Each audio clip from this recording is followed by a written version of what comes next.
Callie says, people telling you that you're fear mongering without offering solutions is just a means of silencing me. Right. I know. Yeah, you're absolutely right. Absolutely right. It's a game that people play all the time. But I need my rag because I'm sweating.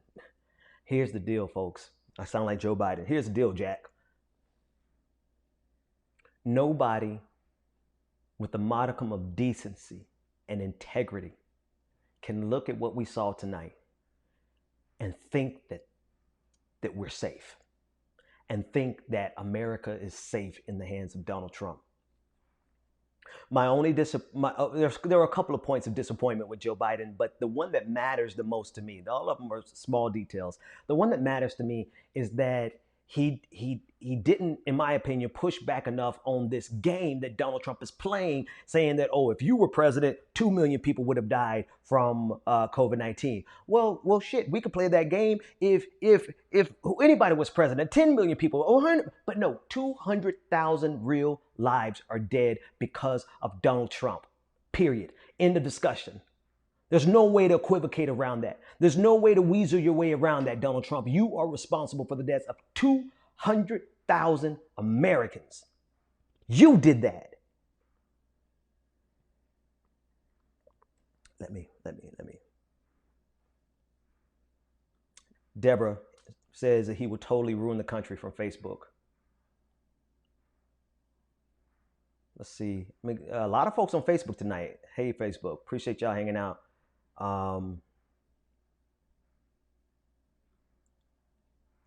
Yeah, Jeff, my man Jeff. If you're on Twitch, follow Jeff Wardoff.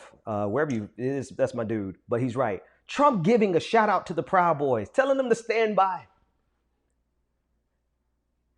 Anybody in your life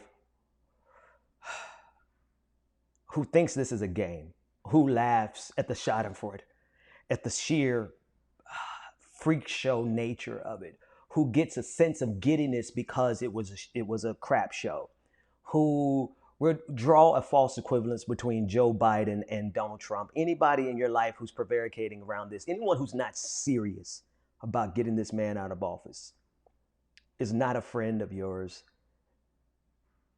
They are not a friend of humanity. Like, some people are really going to sit by and watch this country burn, which means our lives, right?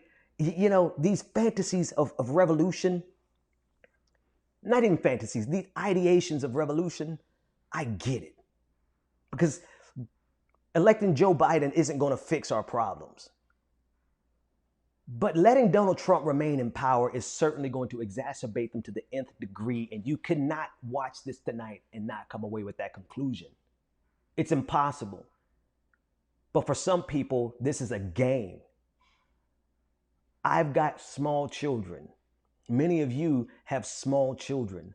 Many of you have nieces, nephews. Basically, many of you have a generation that's going to be here after us.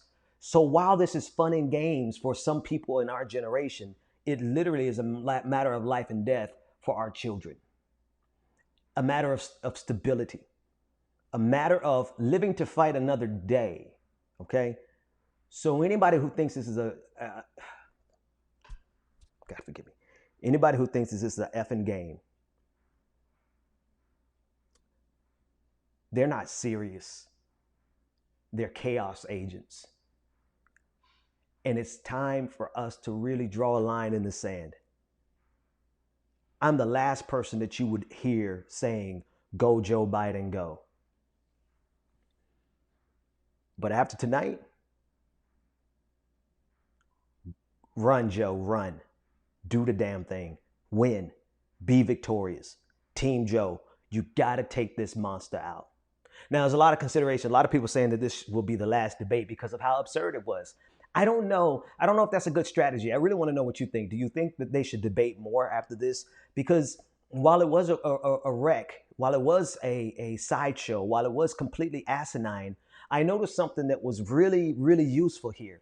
When Donald Trump was not able to interrupt Joe Biden was able to give a contrast that showed exactly why Donald Trump needed to go. Donald Trump was not able to answer Joe Biden without just interrupting him. That was his entire strategy. Chris Wallace did a less than mediocre job controlling Donald Trump. But towards the end, Donald Trump began to became more docile and started abiding by the rules because Chris Wallace insisted on doing so. So the reason I think that perhaps another debate is warranted and should be done is because the next moderator is going to come in there like gangbusters and wrangle Donald Trump in a significant fashion. Plus, it shows America just how much of an effing man-child this little fatuous, petulant, ridiculous shit stain of a president is. Anybody with common sense, anybody with a modicum of decency can look at Donald Trump and see that he is an unabashed sociopath. And this is the man who's in charge of COVID-19. Okay? This is the man who's going to sit by and say, well, if Joe Biden was president, 2 million people would die. But he's employing a herd immunity strategy. Right now, the president of the United States is pushing a herd immunity strategy. He's calling it herd mentality because he's a freaking moron. Saints, church folks, my pastor might be watching. Y'all see I'm trying, but I don't know if I'm going to make it through the night without cussing this man the hell out. He thinks that America is so stupid that he could say herd mentality and not think we understand that that's herd immunity, which by default means 1 million Americans will die from this. 1 million. That means we literally have not seen the half of it. So while he's playing these rhetorical games about, well, if Joe